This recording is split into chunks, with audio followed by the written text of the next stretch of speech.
Hi everyone, welcome to another episode of Buy with Mai in Barbados. Today we are speaking with developer Alan Cox, who is the mastermind behind Azura, Allura and Sorrento, and a few more properties he has coming up. Say hello, Alan. Hi there.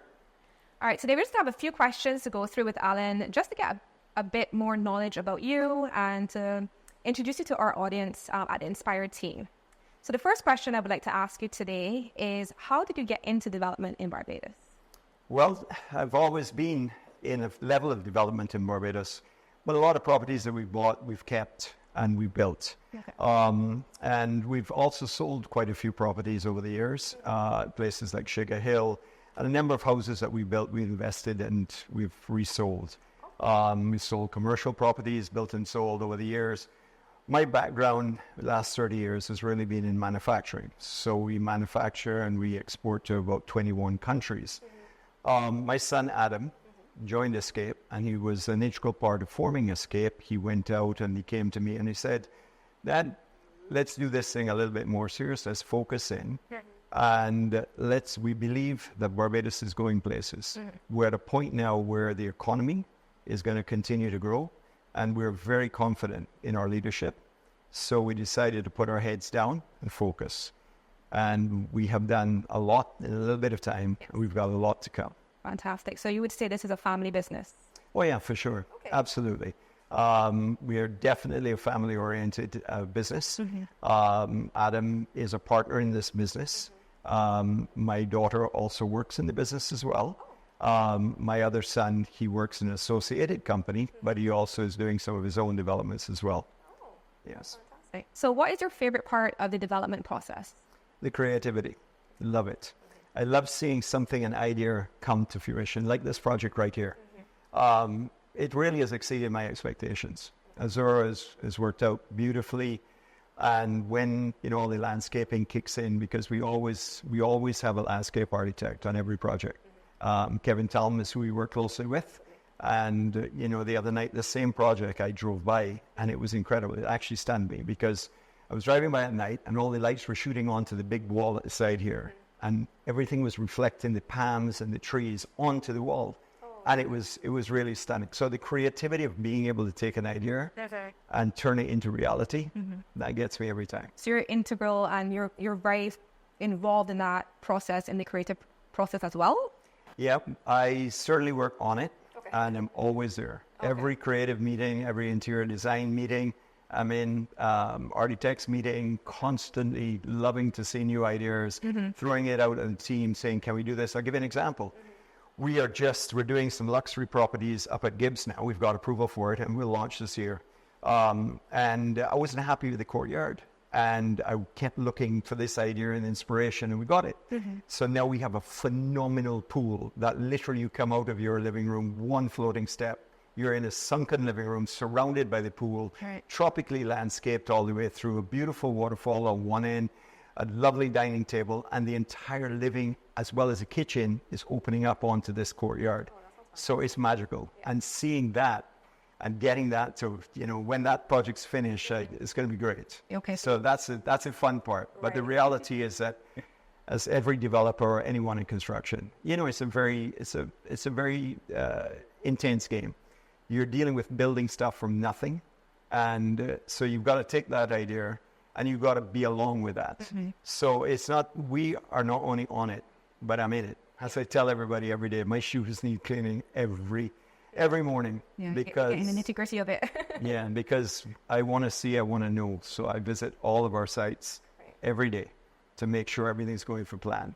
Yeah, I think that's actually an important aspect to highlight, because what a lot of international buyers are concerned about is that the render, sure, they look beautiful, but is it going to look like what it looks like in the render when it's completed, along with good finishes? And I can say for sure, based on this Azura project, it has exceeded my expectations based on the renders and even the finishes. So very good job. Thanks. So if you had to design your own home or project personally, where on the island would it be? And what unique features would you want to encapsulate, barring no money? Let's say you had all the money in the world, what would you actually love to build for yourself? Well, that's a hard one. because there's so many things I want to incorporate. And the timing is quite coincidental because I just did exactly that. So come next year, that's exactly what I'll be doing. And this time it's up in St. James. And the property that we bought it really is a great location. And what we're going to be doing is getting a modern Caribbean feel with a bit of Bali, but more Caribbean tropical landscapes, a lot of water, a lot of woods, a lot of natural stones are going in. Love the combination of all of that coming through. Big open spaces, tons of glass. They're letting the outside in.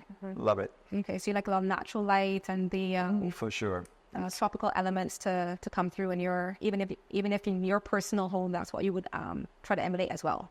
Absolutely, and everything has to have a real quaint, warm feel to it. Right, because sometimes but that modern design you can get a bit cold. No. But with the Bali mixture in it and the Caribbean, you get the greenery, the wood, and that natural type elements in it as well. The combination of all of those elements that are really captured in sort of an organic feel, when done right.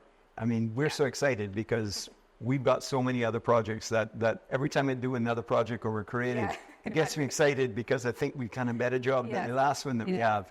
So far, I'm really happy with how we're going. Okay. What is the most difficult challenge you've had while developing in Barbados or Barbados' landscape of construction overall you would say you had to face, and how did you overcome it? You know, I guess difficulty for me is I read a book that changed my life, and it's called Lean Thinking, and it's really the Toyota way. And, you know, difficult situations are just a matter of asking why 15 times, getting to the true root cause of a problem and solving it there, and then going up. So for me, there's challenges in everything, but I can't say there's anything been daunting. Some days, you know, you feel set back because things didn't go the way you want, but, you know, it always gets back up and going. Tomorrow is always a brighter day. So plugging along. Yeah, I mean, we deal with a lot of personalities, like any business. So, but I love the staff. I know everybody. We've got a lot of people. Yes. And, you know, I love meeting everybody. Can't remember everybody's names, I agree, but I must confess. But I love that. And they all have their individual characters. So many. So rather than things that are difficult, I find it's really entertaining. And you know, come an evening or when the fellas have a light moment, there's always a joke in the middle of everything. So love to crack a joke. Absolutely. I mean, I get very committed and very serious and very passionate about what I do. But I love to laugh, and I love when, you know, the guys have that sense of humor on an evening or something as such after a hard day's work. Alan, so who would you say your product is catered to? You know, when I started this, I thought we'd predominantly be catering to an international market. But Escape is a vertically integrated company. So we build everything internally. We work with engineers, structural, civil, MEP engineers. So we surround ourselves with a bunch of contracted engineers who work with us, but we build product all the way through. And the reason I mention that is because we bring value. We bring value to our consumers. So what we're seeing is that with our styling, our build quality, and our price points, we're actually catering to people who are from abroad, whether it's internationally, the UK, Canada, the USA, but we're also catering to a lot of local and regional people who wish to invest in property in Barbados. Because I mentioned earlier, I think the general feeling is that the economy is going somewhere. I mean, it is going somewhere. It's not a feeling. And a lot of people are recognizing the popularity of short-term vacation rentals. So now where we are positioned, where we are priced, we have, you know, in that suite core, we're seeing a much wider demographic than I had originally anticipated. So it's really encouraging because we have got a lot of new ideas that we're coming out with now to market our property. Because I think that there's a lot more to say about investing in Barbados and Barbados real estate. You know, whether, of course, we'd like to invest in Escape, but in general, investing in Barbados and Barbados' future is a wise thing. And the popularity of these and the value, not just the popularity, the value of these units is incredible. When you take a 3-bedroom and you look at the rate that's going to rent for short term, and you divide that by 3 different bedrooms, 6 people staying in here, you can't beat it. We're on the west coast of Barbados. We're within a short walk of the beach for most of our projects. You just can't beat the value. So where there's value, there's opportunity and there's growth. And that's the way we look at it. Right. So you can cater to what you thought originally was that you'll be getting majority expats buying the properties, but you are seeing a lot of locals being able to actually invest in their island because the price points is at such a good level and offer such good value that you can cater to many different groups. In my manufacturing hat, wearing my manufacturing hat, we offer incredible value with what we do. And we have a span of different products within our product range. So we do styling that's very much international. We've sold back into the United States over 700 retailers in the United States with our products. So we have a very good understanding how to create value. And that same background in process has come into what we're offering as well. There's a lot of ingredients that go into making value. So it isn't just doing something like how someone else does it. We are approaching things differently, and we're thinking like a manufacturer as well as a contractor. So I think the combination of those two things, I personally am very happy with the results that we're seeing. Working well. Yes. All right, Alan. So I'm hearing all about Escape. I would love to know what you have planned in the future for your developments going forward. We've got a lot. We're really excited about all the projects. We've got projects right now. We have about 6 projects with approval, and we have probably another 5 projects pending approval. But all the work has been done, and we're really excited about what's coming on stream. So we're focused on the west coast of Barbados for the next few years. But we have projects that will happen in Warren's areas. We have projects that's going to happen up in St. Philip. We have projects that are going to happen in Christchurch. So we're pretty well advanced with this. So there aren't possible projects. They're going to happen. We're just really waiting the approval of the rest. And we're preparing all of our marketing and all of our information for all of our approved projects to continue to expand on what we're doing. We've got projects from, on the west coast of Barbados, from in the 450,000 all the way up to 3 million. So we got a wide variety of offerings, and we're going to be catering to a lot of different tastes and needs and price points. So I think that the future of Escape looks very exciting. Fantastic.